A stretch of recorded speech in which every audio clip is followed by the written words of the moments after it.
नमस्कार दोस्तों, स्वागत है मेरी नई कहानी में। मैं ईश्वर सिंह आपका स्वागत करता हूं एक नई कहानी के साथ। और मैं सुनाने जा रहा हूं आपको एक कहानी जो सच्ची घटना पर आधारित है। एक 12 साल का बच्चा जो होता है वो आकर पुलिस थाने में कहता है पुलिस वालों से कि मैंने किसी को गोली मारी है और मैंने किसी की हत्या कर दी है। पुलिस उस बच्चे के चेहरे की तरफ देख के सोचती है कि 12 साल का ये बच्चा किसी को गोली मार सकता है, और पुलिस उसका मखौल उड़ाने लगती है, हंसी मजाक करने लगती है कि भाई उसने किस तरह से एक बच्चे की बातों पे विश्वास करे कि उसने गोली मार दी, जो अधमरा सा है, छोटा सा है, 12 साल की उम्र है, जिसकी 7वीं क्लास में पढ़ने वाला है।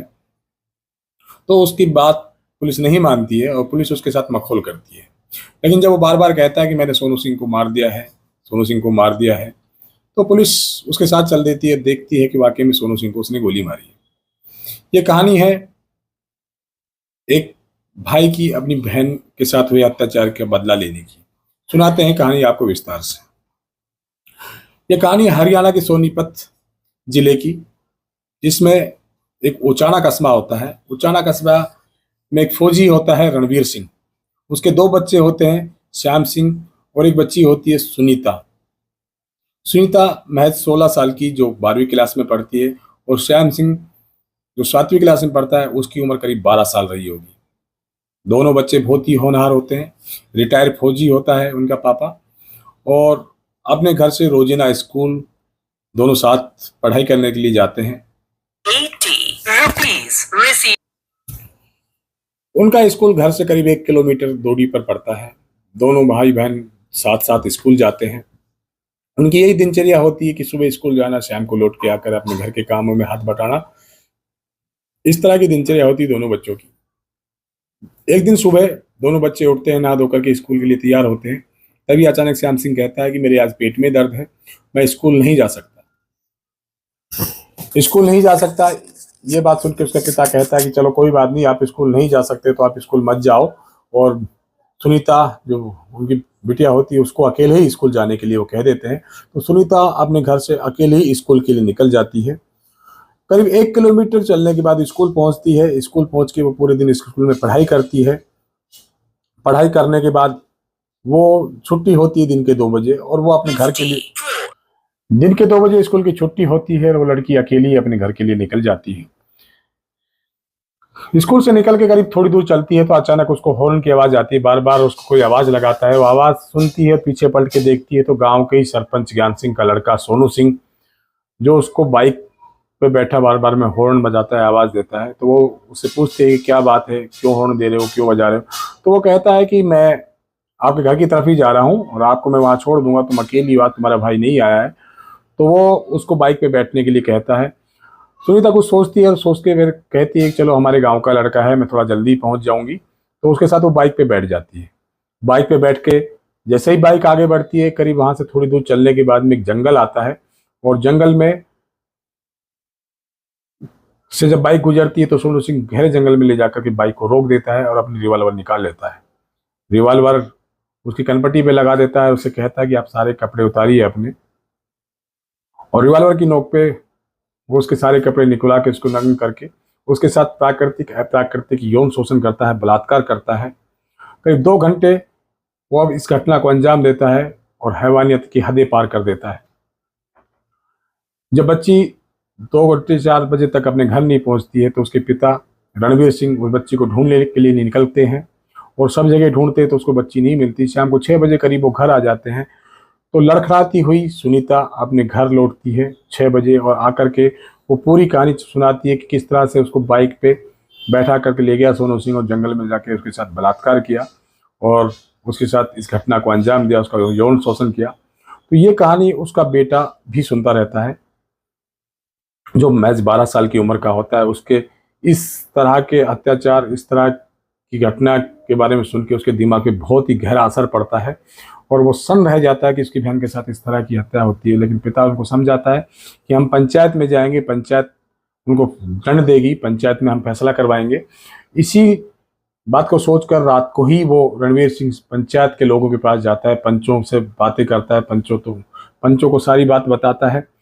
पंच उनसे कहते हैं कि सुबह 10 बजे पंचायत बुलाई जाएगी और आप अपने परिवार को लेकर के आप वहाँ आ जाना पंचायत में, और हम सोनू सिंह वगैरह को भी बुला लेंगे। सुबह 10 बज जाते हैं, रात निकलती है, सुबह 10 बजते हैं। सुबह 10 बज के पंचायत का बुलावा आ जाता है, तो सारा गांव इकट्ठा हो जाता है पंचायत में। ज्ञान सिंह को भी बुला लिया जाता है, जो सोनू सिंह का पिता है। पूर्व वर्तमान सरपंच रहता है ज्ञान सिंह, दबंग टाइप का आदमी है, और उसके बेटे सोनू सिंह को भी पंचायत में बुलाया जाता है।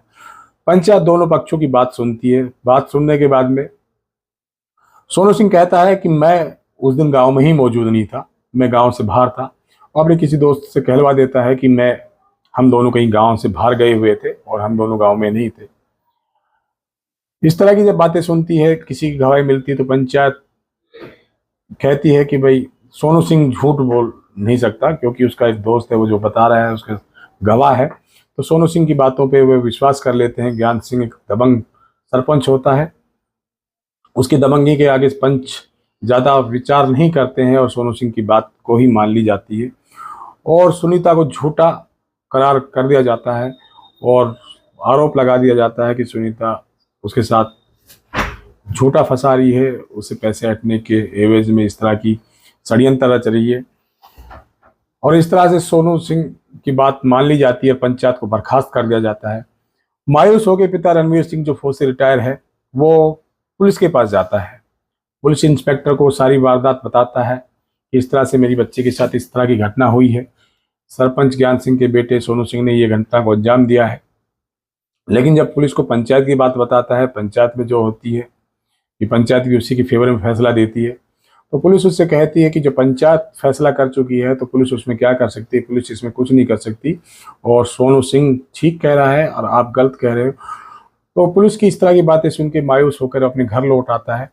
घर लौटने के बाद में सब बातें सुनाता है, और कह देता है कि भाई पुलिस भी पैसे वालों की है, जिनके सरपंच है, दबंग है, उन्हीं की पुलिस है, उन्हीं की पंचायत है, तो घर की कोई सुनने वाला नहीं है। इस बात को सुन के जो श्याम सिंह, जो उनका लड़का होता है, जो 12 साल का होता है, उस पर बहुत ही गहरा असर पड़ता है।